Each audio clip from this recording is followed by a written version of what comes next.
Muy buenas tardes, ¿cómo están con todos? Bienvenidos a este nuevo capítulo de Hablemos de Fisioterapia. El día de hoy tenemos como invitado especial al licenciado Shalom Ben-Amou. Él es egresado de la Universidad Nacional Federico Villarreal, es especialista en la área de terapia manual ortopédica en la Universidad Norbert Wiener y es maestrando en docencia universitaria también de la Universidad Privada Norbert Wiener.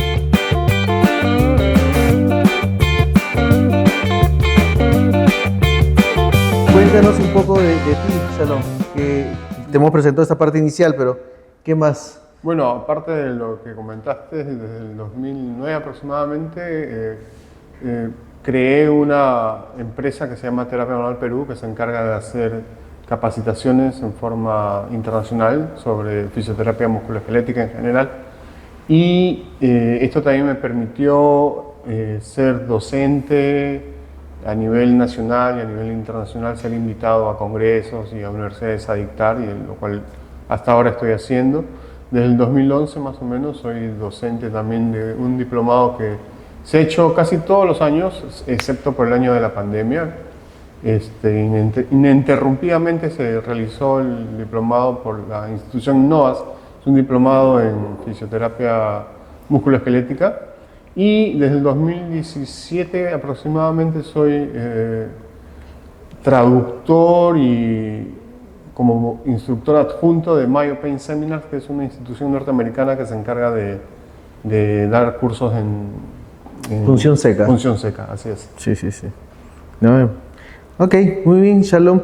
Bienvenido. Vamos a poder conversar y compartir un poco de esta especialidad muy importante de la fisioterapia. Pero cuéntanos, ¿qué te motivó en primer lugar a encaminarte a esta área de la terapia o de la fisioterapia, terapia manual? Bueno, yo creo que la vida misma, a mí me gustaba mucho trabajar con pacientes neurológicos, adultos mayores, pero terminé trabajando en un centro donde veíamos problemas de columna en general. Y trabajé ahí durante casi 12 años, cosa que ya me especialicé solamente en ver problemas de columna. O sea, era realmente, nos peleábamos cuando venía así un caso de hombro, un caso de rodilla, ¿no? Porque todo lo que veíamos era columna. Nada más. Ah, ok. ¿Cómo has visto, Gonzama, la evolución de la terapia manual dentro de Perú? ¿Cómo has sentido ese cambio, ¿no? Bueno, en cuestión como especialidad, creo que siempre hemos estado atrasados. Siempre hemos estado detrás de Chile, de Brasil y de Argentina. Últimamente Colombia me parece que ha tomado un poco la delantera en todo esto. Hubo un empuje muy fuerte hace algunos años, pero en los últimos años como que ha venido devaluándose.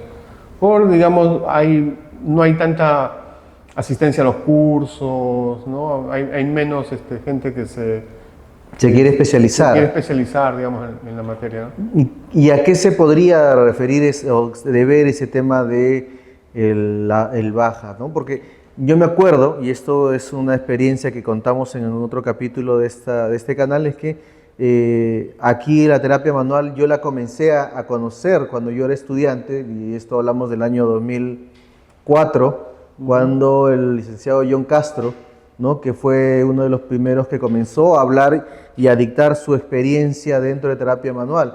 De ahí ahora, ¿qué ha hecho que ese ascenso de esta especialidad vaya estancándose o decreciendo? Es una pregunta bien difícil de contestar, pero según mi opinión, yo creo que lo que ha faltado ha sido darle más empuje a nivel de las universidades.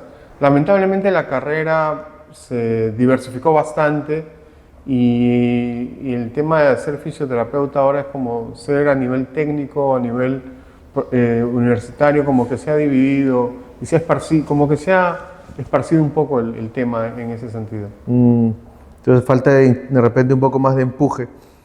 Pero si para los que no conocen esta especialidad, ¿cómo lo podemos definir la terapia manual y cuál es la diferencia con otras especialidades del área del mismo campo de fisioterapia? Bueno, yo creo que la terapia manual significa curar a través del contacto de las manos, básicamente, ¿no? O sea, el contacto de las manos como un medio curativo, un medio terapéutico.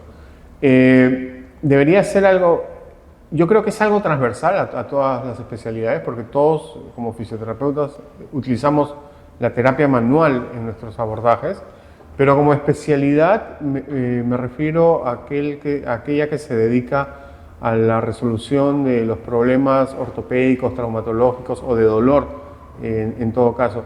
Y un ámbito que se ha dejado muy de lado de la fisioterapia musculoesquelética, al menos en nuestras formaciones en el país a nivel universitario, es el hecho de que podamos nosotros diagnosticar, que podamos evaluar al paciente, ¿no? Es algo por lo cual siempre luchamos y siempre estamos en constante lucha y detrás explicando de que nosotros tenemos el derecho y tenemos la obligación de evaluar a los pacientes. No evaluamos como los médicos evalúan a su manera y tienen sus diagnósticos, pero como fisioterapeutas nosotros tenemos el deber de evaluar a los pacientes. Sí, justo eso también estuvimos conversando en otro capítulo de este canal con otro de los invitados, era eso, ¿no? Que enseñarle a los profesionales que ya están laborando y a los profesionales que están por salir de las entidades universitarias es que tienen que evaluar. Es importante la evaluación y no solamente la evaluación, sino también el registro de esta evaluación, porque muchas veces evaluamos y no registramos y no tenemos un antes y un después de esta evaluación. Pero en este campo de la evaluación y el diagnóstico del área de terapia manual o musculoesquelético, ¿qué nos diferencia de otras áreas dentro de la carrera de terapia física? ¿Qué podría ser? Yo creo que lo que nos diferencia es el manejo de recursos. Y en cuanto a recursos me refiero no solamente al ámbito de evaluar, sino de tratar. El campo es muy amplio. Podemos tratar pacientes que tienen lesiones agudas, así como pacientes que tienen lesiones que ya son crónicas o en el caso de dolor persistente, ¿no? En el cual hay más factores psicosociales que se interponen en el tratamiento y que hay que saber identificarlos y abordarlos. O sea, no vamos a llegar a ser psicólogos, pero por nuestro tratamiento o mediante nuestro tratamiento podemos abordar algunos problemas psicosociales como tal vez miedo al movimiento, kinesiofobia o inclusive depresión, baja autoestima. Lo podemos trabajar a través de nuestro trabajo, ¿no? Eso es importantísimo, ¿no? La empatía hacia el problema que tiene el paciente para poder nosotros contribuir. Es muy importante, ser empático con el paciente que tiene dolor. ¿Cuáles son los mitos que se tiene en base a la terapia manual y al abordaje de acción que tenemos frente a los pacientes? Te pregunto esto porque, y lo contamos también en otro de los capítulos que tuvimos aquí, es una experiencia mía cuando yo era estudiante. En una de mis prácticas viene un paciente con lesión de mano tal cual, una fractura de radiocarpiana, y el doctor nos dice, háganle terapia manual, porque es de mano. No porque sea terapia manual que vamos a hacer algo, sino porque era de mano. Entonces, no se conocía en ese entonces, no tenían idea, y yo creo que hasta ahora muchos de las personas, los usuarios de terapia física, como otros profesionales de la carrera de salud, no tienen idea de lo que hacemos como fisioterapeutas y menos en la especialidad de terapia manual. ¿Cuáles podrían ser, según tú, esos mitos o creencias o malentendidos que se tienen dentro de... Uno de los principales mitos, creo yo, que viene más por parte de alumnos, así como de público en general y pacientes, es que nosotros como que arreglamos, somos como mecánicos que ponemos en su sitio los segmentos del cuerpo, lo cual no es cierto, pues, ¿no? Nosotros lo que hacemos es un acompañamiento del paciente. El que se cura es el paciente. Nosotros no curamos absolutamente nada. Nosotros simplemente vamos a acompañar. Vamos a ser más como un coach del paciente, ¿no? Yo creo que ese es el principal mito y es lo primero que les digo a los pacientes, ¿no? Que el que se va a curar es usted. Y con su ayuda, yo puedo ayudarlo a que se cure. Pero claro, si usted no me ayuda, yo no lo puedo curar. Vamos a favorecer esa recuperación. Así es. ¿Cuál sería otro que creas tú por parte de...? Otro mito dentro de digamos, nuestro campo es que la mala postura genera dolor. ¿no? O sea, que uno tiene que tener una postura perfecta, pararse como soldado para no sentir dolor. No hay nadie que en el mundo que camine como un soldado y que esté como un soldado las 24 horas. Y eso es verdad, ¿no? Muchos de los alumnos, cuando yo enseñaba, me decían, la postura según Kendall. Y Kendall te dice, ¿no? Que la postura, la cabeza tiene que estar, el pabellón del auricular, con el acromio, con el epicóndilo, con el cóndilo radial. Es que la postura ideal no existe, ¿no? Es una teoría, es un modelo teórico que tenemos que encaminarnos, pero el ser humano es imperfecto. Así es. Y dentro de esa imperfección tiene que funcionar bien. Así es. Entonces, no es la intención, yo creo que de la terapia manual, tener que hacer la perfección del paciente, ¿no? No, eso es una de las cosas. Yo también fui formado bajo esos preceptos, pero ahora lo sé y leo bastante literatura y me actualizo bastante y sé que eso no es cierto, ¿no? Es más, ese concepto de Kendall, de la postura, fue dado cerca del año 1924 en un congreso de médicos ortopédicos, o sea, no hubo ni siquiera un estudio, nada. Simplemente fue el consenso de la época. Y mira que hasta ahora se está manteniendo, ¿no? Sí, no, siempre cuando se habla de posturas, se habla pues las posturas tipo Kendall, ¿no? Que Kendall propuso 4 o 5 posturas, ¿no? Claro. Y eso siempre hay que quitarle ese mito, que no vamos a enderezar ni vamos a alinear, sino vamos a dar función. La mejor postura siempre es la siguiente postura, ¿no? O sea, hay que estar en constante movimiento al final. ¿Qué tipo de pacientes o qué condiciones dentro de la experiencia que tienes se han beneficiado más con esta terapia manual? Bueno, lo que veo más que nada son lesiones musculoesqueléticas, es decir, lesiones ortopédicas en el caso de dolor, ¿no? Sin trauma, y lesiones postraumáticas después de un accidente en la parte de la rehabilitación. Pacientes que tienen dolor crónico también o persistente, como se le conoce, por mucho tiempo y que tienen muchos factores psicosociales. No a todos, hay que ser sincero, no a todos se les puede ayudar porque hay algunos que tienen problemas psicosociales muy fuertes que lamentablemente no podemos abordar, pero sí a la gran mayoría. Claro, yo me acuerdo, y esto es una experiencia personal, un paciente cuando yo estoy evaluándolo me dice, no me evalúes, trátame porque lo que yo tengo no me voy a curar, tú no me vas a curar, solamente me vas a hacer que me calme por un rato. Claro. Entonces, ¿para qué estoy? Decía yo, ¿no? Si ya sabes que no te vas a curar. Entonces, esos son los factores biopsicosociales que van a tener los pacientes, ¿no? ¿Cómo has visto en el contexto de Perú que se tenga el rol del fisioterapeuta? ¿Cómo has visto que ha ido creciendo, ha ido estancándose? Me comentaste que se ha masificado y que nos siguen viendo como técnicos, pero ¿cómo lo has visto tú en este tiempo que tienes este trayecto? A ver, a nivel particular, porque es el nivel que trabajo, te diré que hay cada vez más chicos nuevos que abren sus centros y eso está bien, pero veo que el trabajo que hacen o el rol como fisioterapeutas no está bien visto también, tal vez por las personas, ¿no? Y a nivel hospitalario, te diré que siempre seguimos estando, me parece, te lo digo por la experiencia que tengo en casa de mi esposa que trabaja en un hospital, que no estamos bien todavía al nivel de los médicos o de las enfermeras, ¿no? Siempre estamos por debajo de ellos. ¿Qué nos falta? ¿Qué nos falta?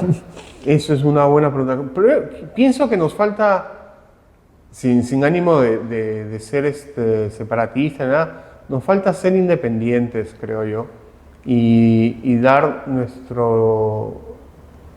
y mostrarnos como profesionales de la salud que evalúan, que ven pacientes y que tienen un alto grado de responsabilidad.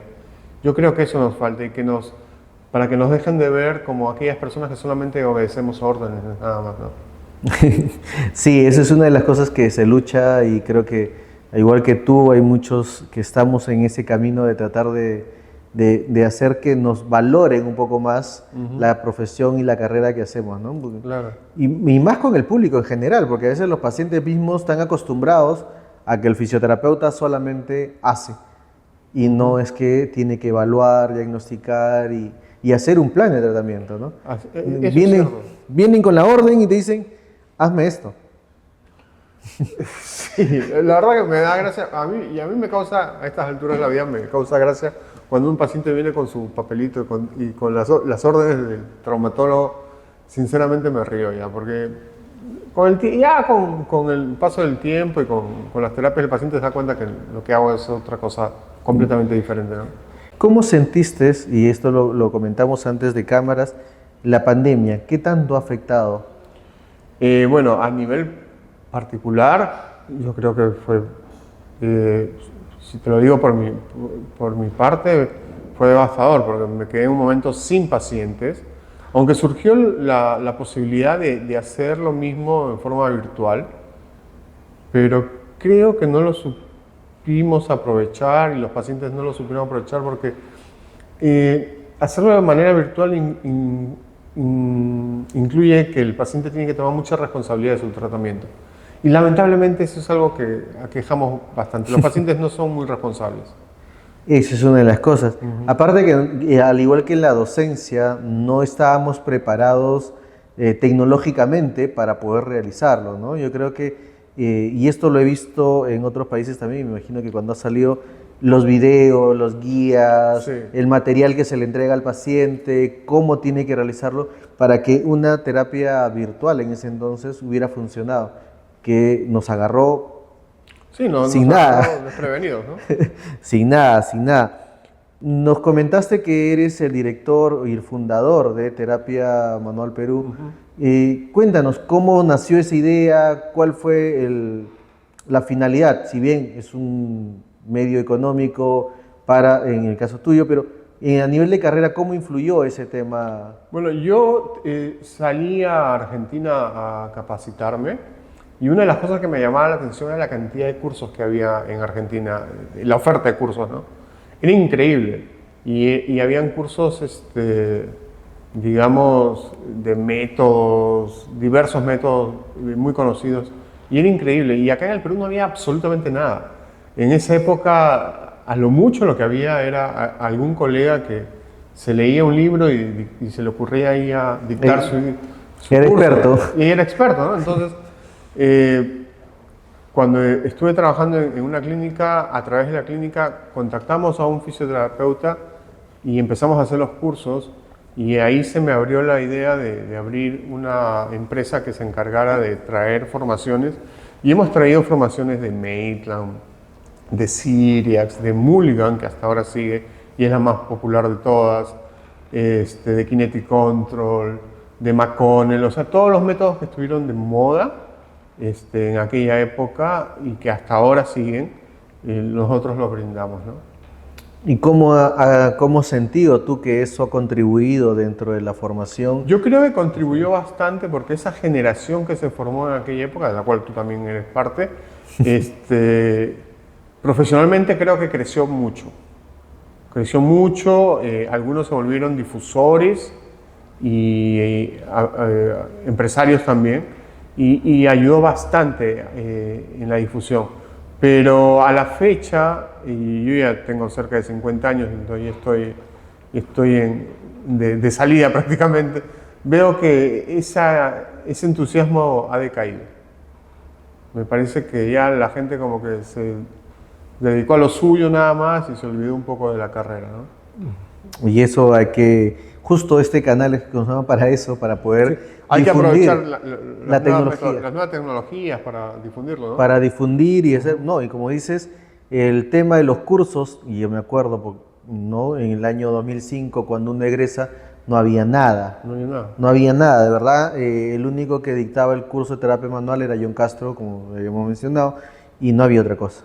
Entonces, en el 2008, 2009, que comienzas con los cursos en Terapia Manual Perú, yo agarro y llevo Mulligan, módulo A, Claro. B, ¿no? Y eso abría una nueva visión de la carrera, Así es. porque veníamos de una formación universitaria que dentro de lo que se dictaba era muy bajo o Era muy pobre, baja, muy pobre. ¿no? Pobre, y que eso decía, que tampoco sé, y pensar que uno se creía que ya sabía todo y te dabas cuenta de que no sabías casi nada de la especialidad, ¿no?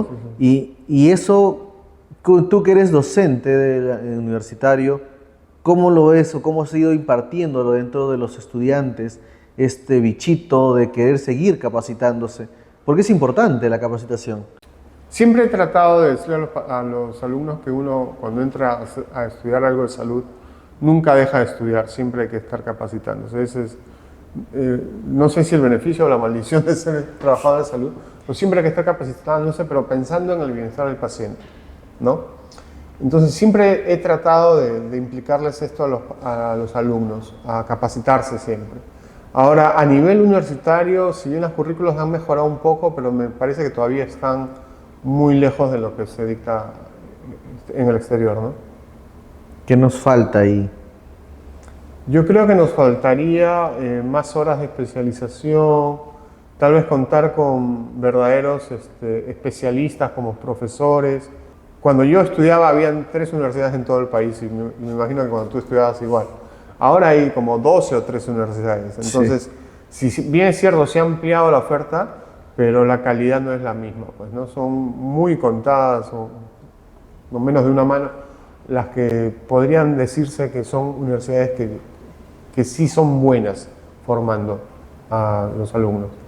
Dentro del área de terapia manual o el área musculoesquelético, ¿cómo estamos con el tema del registro o la medición de la evolución de un paciente con una lesión traumatológica? Creo que hacer la historia o tomar la historia del paciente es algo que no se está haciendo, ¿ya? Nos estamos contentando, creo que con solamente la parte del tratamiento, ver si hace tal ejercicio, si hace tal, si recibe tal agente. Creo que ese es el mal de la fisioterapia de toda la vida. Entonces la parte de la evaluación, de los cuestionarios autollenados por parte del paciente y de la capacidad funcional del paciente, el registro antes y después, es algo que no se hace todavía y que se debería hacer porque es una forma de llevar la historia del paciente, ¿no? ¿Cómo has visto tú dentro del desarrollo? Porque de lo que nosotros comenzamos con unas escalas o goniometría, ahora en el caso de terapia manual, tanto Cyriax, tienen diferentes formas de evaluar escalas. ¿Cómo se está registrando o ya se están, dentro de la experiencia que tienes, hay validaciones o hay registros de estos test de evaluación que podamos tenerlo a nivel general de toda la carrera o todavía? Hay cuestionarios, diversos cuestionarios, por ejemplo, Oswestry, que es para dolor lumbar, o el DASH, que es para el dolor de miembro superior, por ejemplo, que se pueden utilizar y que es bueno utilizarlos como evaluación de entrada y como evaluación de salida. El problema es que no lo hacemos a veces por tiempo o no lo hacemos por ignorancia, ¿no? Entonces ese es el problema realmente. Lo hacemos cuando tenemos que hacer la tesis.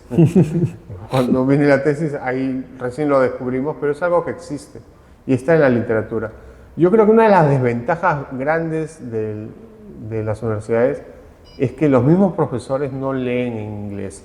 Están acostumbrados a que todo sea en castellano.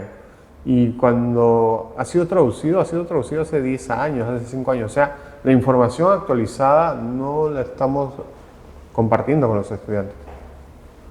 Y los estudiantes son los que van a ser el futuro de esta carrera. Siempre.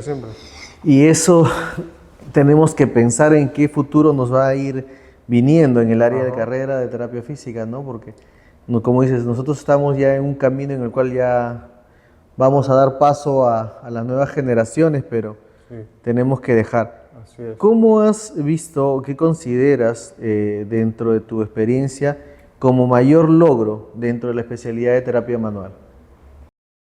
Como mayor logro, yo creo que el mayor logro fue en aquella gente que se formó en esos primeros años, que lograron evaluar pacientes y hacer de la evaluación del paciente su caballito de batalla, ¿no? Evaluar al paciente antes, evaluarlo después o durante el tratamiento, creo que ha sido el mejor logro. Ahora, en estos días, se hace mucho hincapié en el desarrollo de las habilidades blandas, ¿no? Y yo creo que también aquella generación también la desarrolló bastante bien, de manera tal vez involuntaria, sin darse cuenta. Pero me parece que ese fue el mayor logro de la formación en terapia manual. Un logro muy importante porque de verdad que esa parte inicial en esa generación marcó bastante. Sí, sí, sí. Marcó bastante. Y tú que ya tienes en ese tiempo el trayecto, ¿cómo has visto, cómo se llama, este logro que tú mencionas que has tenido de dejar ese caballito de batalla a los colegas? ¿Cómo has visto que ha impactado en las personas, en los usuarios en este caso? ¿Cómo sientes tú que cambió de antes de Shalom Terapia Manual Perú a ahora? ¿Cómo sientes tú que ha cambiado? Yo creo que a nivel particular muchos pacientes que asistieron a nuestras sesiones de terapia se vieron beneficiados de alguna manera. En el sentido de que se les atendió bien, se les atendió como se debía. No se les dio un tratamiento paliativo, sino se les enseñó a curarse a sí mismos. Y eso creo que ha sido lo mejor que nosotros hemos podido hacer por nuestros pacientes. ¿Tienes algún proyecto o iniciativa nueva? Cuéntanos. Bueno, seguimos con lo de los cursos. El próximo año estamos pensando en traer a Mark Laslet, que es un profesor fisioterapeuta muy conocido en redes sociales. Él investigó mucho el dolor sacroiliaco y el clúster de Laslet es uno de sus productos, así que esperemos que el próximo año esté con nosotros en cuanto a grupo. Y en cuanto a trabajo personal, pues seguir con el consultorio. Tengo un consultorio que se llama Physio and Training, que está en Surco y estoy trabajando, tengo dos alumnos ahí que me acompañan y estamos viendo pacientes. Digamos que esos son los mayores retos para el próximo año. Claro, porque con Sama, yo sigo esperando la certificación CIRIEX, por favor. Sí. Tú sabes que hemos tenido 2 promociones y ninguna persona todavía ha dado el examen. Por eso, yo sigo esperando. Me dijeron en diciembre. No quieren dar el examen. O sea, hay una negatividad a dar el examen y hay un terror de parte de la mayoría de ellos. Lo que pasa es que yo creo que muchas de las personas, y justo conversábamos el capítulo anterior, era que muchos se conforman con tener el certificado pegado en la pared y claro, no en seguir con avanzando. No ser evaluados. Exacto. Realmente, o sea, si bien es cierto, ser evaluados es todo un reto y hay que aguantarse a veces las pullas que puede traer una evaluación, pero es algo importante ser evaluados porque significa cómo tú estás rindiendo en una materia, ¿no? Y los exámenes de certificación son muy importantes. Sí, muy importante, ¿no? Tanto de CIRIEX, Mulligan, que también se ha dictado casi muchas promociones o muchas generaciones, ya tienen hasta el último módulo y no... Pero nunca se ha hecho examen. ¿No? Porque no hay demanda. No hay demanda y no hay ninguno entonces hasta ahorita. ¿Ningún examen? No. Programado hasta ahorita, te soy sincero, no ninguno. ¿Cómo podríamos hacer para que los colegas se animen a eso? ¿Qué podrías decirles? Lo que pasa es que mucha gente se dice, pues, ¿para qué voy a pagar primero por un examen si encima nadie... Puedo jalar. Puedo jalarlo y encima no me van a pagar más en mi trabajo por tener esta capacitación? Y eso es algo que... Por ejemplo, si uno lo compara con la especialidad, mucha gente que trabaja en los hospitales se mete a estudiar en la especialidad, aunque nunca ejerza, pero con solamente tener el cartón se aseguran tener un poco más de tener 300 o 400 soles más mensuales, ¿no? Entonces, no sé, habría que pensarlo. Que pensarlo, porque sí es importante, ¿no? Culminar estos procesos. Pues digo, yo sigo esperando.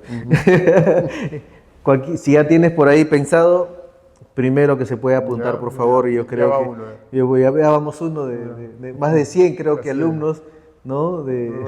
Uno que quiere dar examen. Cuéntanos, Shalom, ¿cómo se llama? ¿Qué consejo le podrías dar, cómo se llama, primero a la población y a los futuros profesionales? Que se especialicen, que estudien, ¿qué recomendaciones podrías darnos ahí? A la población que si necesita un fisioterapeuta, que sea un fisioterapeuta licenciado. Porque de todas maneras eso marca una diferencia con la mayoría de fisioterapeutas no licenciados que existen en el mercado. Y a los jóvenes que estudian fisioterapia, tienen que aprender sí o sí un idioma, que en este caso es el inglés. Porque solamente a través del inglés van a tener esa cercanía con el conocimiento de primera mano y de primera fuente. Claro, ahorita el Congreso Mundial de Fisioterapia se va a realizar en Japón, 2025. Sí. Y el año pasado fue en Sudáfrica, si no me equivoco. Entonces, casi la mayoría de las ponencias son en el idioma inglés. Todo es ¿no? en inglés. Yo estuve hace poco por los 50 años del iPhone en Suiza y todo es en inglés. O sea, no existe otro idioma. O sea, el inglés es todo. Yo creo que este es el camino para que todos los estudiantes puedan desarrollar, porque si no, seguimos todavía escondidos, ¿no? Y mencionábamos también un capítulo anterior, era que el fisioterapeuta se las tiene que creer. Si no se las cree, no va a poder mostrarse y no va a poder crecer, ¿no? Sí, y tenemos que tener cierta rigurosidad también con la forma como se forman nuestros colegas, ¿no? Lamentablemente ahí hay mucho trabajo que hacer en la manera de entrar en las universidades y ver cómo se forman, ser un poco más escrupuloso, tal vez un poco más riguroso, pero hay que hacerlo de todas maneras. Bien, Shalom, cuéntanos, ¿dónde te podemos encontrar? ¿Qué redes sociales tienes como persona o como institución? Bueno, Terapia Manual Perú tiene Instagram, pues @terapiamanualper, y en Facebook también con nuestra página Terapia Manual Perú, y con nuestro Instagram del consultorio que es Fisiotraining Perú. Ahí nos pueden encontrar en Instagram también. Muchas gracias por haberte dado el tiempo, por haber acompañado. No, muchísimas gracias. Muy bien, gracias por habernos escuchado, gracias por estar presente en este capítulo de Hablemos de Fisioterapia. No se olviden de darle la campanita y seguirnos, por favor, para poder tener más entrevistas y poder compartir un poco más de esta hermosa carrera. Hasta luego. Este programa fue auspiciado por Farmasur.